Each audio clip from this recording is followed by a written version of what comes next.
kung meron akong napansin, siguro yung placement lang ng voice, masyado mo siyang naibabato dun sa nasal na tunog. Ako talaga, naaliw ako sa stage presence mo. For me, nag-match yung energy mo sa areglo na nabigay So far, feeling ko naman nagawa ko yung mga pinayo sa akin ng aking ng coach po. Ayun.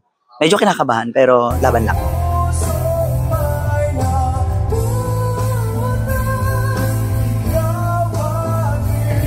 Gaya nung pagpuputulin mo yung nahi, tapos hirapan. Dapat yun, nahihirapan. Kasi nawawalan ng saysay. Mali yung ibig sabihin. Yung shifting mo from natural to falsetto, falsetto to natural, mahirap. So you have to train your voice na pag nag-shift ka sa falsetto, kailangan masustain mo siya. May mga natutunan po ako sa mga sinabi nila and mas i-improve ko pa talaga. Ito na po tayo, kilalanin natin kung sino kina Jericho at Eloy ang aabante sa back-to-back tapatan.